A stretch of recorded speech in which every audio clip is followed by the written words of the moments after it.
ಶಾಸಕ ಕೆಎಂ ಶಿವಲಿಂಗೇಗೌಡ ವಿರುದ್ಧ ಮಾಜಿ ಪ್ರಧಾನಿ ಎಚ್ ಡಿ ದೇವೇಗೌಡ ವಾಗ್ದಾಳಿ ನಡೆಸಿದ್ದಾರೆ. ರೇವಣ್ಣ ಅವರು ಅರಸೀಕೆರೆಯಲ್ಲಿ ಬೀಳಿಸಿದ ಮಹಾನುಭಾವ ಒಬ್ಬ. ನಿನ್ನೆ ನಡೆದ ಸಮಾವೇಶದಲ್ಲಿ ಪ್ರಜ್ವಲ್ ರೇವಣ್ಣ ಅವರ ದರ್ಪ ಅಡಗಿಸುವ ಸಲುವಾಗಿ ಈ ಬಾರಿ ಕಾಂಗ್ರೆಸ್ ಅಭ್ಯರ್ಥಿ ಶ್ರೇಯಸ್ ಪಟೇಲ್ಗೆ ಮತ ನೀಡಿ ಪ್ರಜ್ವಲ್ ರೇವಣ್ಣ ಅವರನ್ನ ಸೋಲಿಸಿ ಎಂದು ಕರೆ ನೀಡಿದ್ದಾರೆ. ನಾನಿನ್ನೂ ಬದುಕಿದ್ದೇನೆ. ಮುಂದಿನ ದಿನಗಳಲ್ಲಿ ಮಾಂಸಾಹಾರಿ ಹಾಗೂ ಸಸ್ಯಾಹಾರಿಗಳ ನಡುವೆ ವಿಧಾನಸಭಾ ಕದನ ಅರಸೀಕೆರೆಯಲ್ಲಿ ನಡೆಯಲಿದೆ.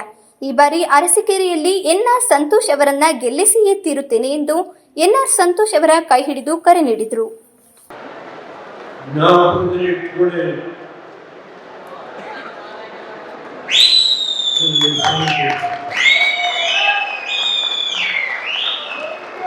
ಈ ಸಾರಿ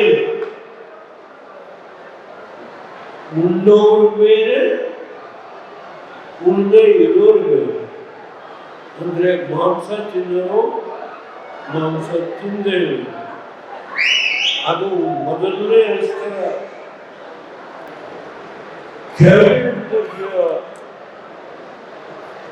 ಮಂತ್ರಿಗಳ ಸ್ಟೇಟಸ್ ನಾನು ಸಿದ್ದರಾಮಯ್ಯರು, ನಾನು ಅರಸೀಕೆರೆ ಶಾಸಕರಿಗೆ ಮಂತ್ರಿ ಮಾಡಿ ಭರವಸೆ ಕೊಟ್ಟಿದ್ದೆ. ಅದರಿಂದ ಅವ್ರಿಗೆ ಹೌಸಿಂಗ್ ಬೋರ್ಡೇ ನಿಮ್ಗೆಲ್ಲ ಮನೆ ಕಟ್ಟಿಸ್ಕೊಳ್ತಾರೆ, ನಿಮ್ಗೆಲ್ಲ ಮನೆ ಕಟ್ಟ ಹೌಸಿಂಗ್ ಬೋರ್ಡೇ ಪ್ರಜ್ವಲ್ ರೇವಣ್ಣವರ ದೌರ್ಜನ್ಯ ಮಟ್ಟ ಹಾಕ್ಲೇಬೇಕು. ಯಾರು ಮಾತಾಡೋದು? ಅರಸೀಕೆರೆಯ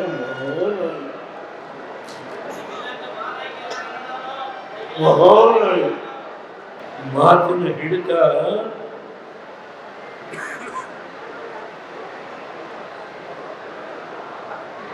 ಅದರ ಮೇಲೆ ಎಚ್ಚರಿಕೆ. ರೇವಣ್ಣ ಅರಸೀಕೆರೆಗೆ ಏನೇನು ಮಾಡಿದ್ದಾರೆ? ಕುಡಿಯೋ ನೀರನ್ನ ಹೇಮಾವತಿಯಿಂದ ತಂದುಕೊಂಡಿಲ್ಲ ಯಾರು? ಗೊತ್ತು ಹೇಳಿ. ಬ್ರಿಡ್ಜ್ ನೀರಲ್ಲಿ ಹೇಮು ಇವತ್ತು ಇಲ್ಲಿ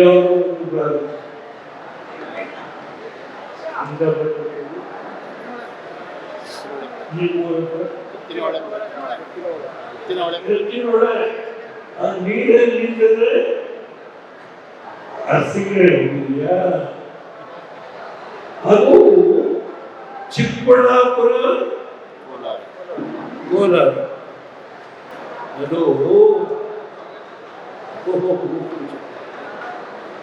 ಆ ಕಾರಲ್ಲಿ ಓಡಾಡೋ ದಿಮಾಕ್, ಆ ದಿಮಾಕಿನ ಗರ್ವ ಪ್ರಜ್ವಲನ ಮುಗಿಸ್ಲೇಬೇಕು. ಖರ್ಗೆ ಪ್ರಧಾನಮಂತ್ರಿ ಮಾಡ್ತಾರೆ. ಹಾಗಿದ್ರೆ ಖರ್ಗೆ ಅವರು ಗುಲ್ಬರ್ಗಾದಲ್ಲಿ ನಿಲ್ಲಬೇಕಾಗಿತ್ತಲ್ಲ. ಅವರು ಅಡಿಗೆ ನಿಲ್ಲಿಸ್ತಾರೆ. ಅವ್ರಿಗಿನ್ನೂ 80 ವರ್ಷ, ನನಗೆ 90.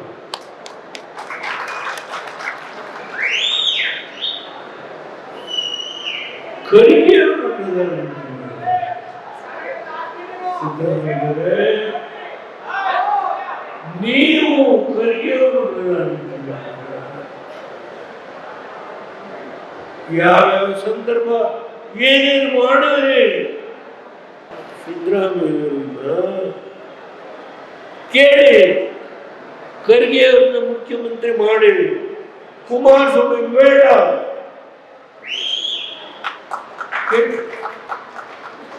ಲೋಕಸಭೆಗೆ ಗೆಲ್ಲ ಬಿಡ್ಲೇ ಇಲ್ಲ. ಪಂಡಿತ್ ಜವಾಹರ್ಲಾಲ್ ನೆಹರು,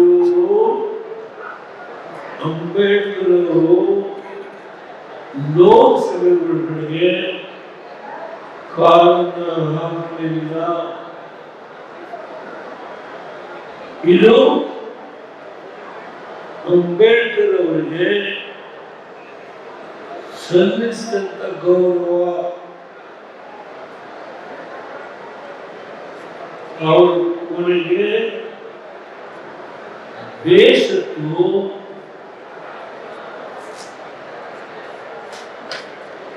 ಬೌದ್ಧ ಧರ್ಮಕ್ಕೆ ಸೇರಿದರು.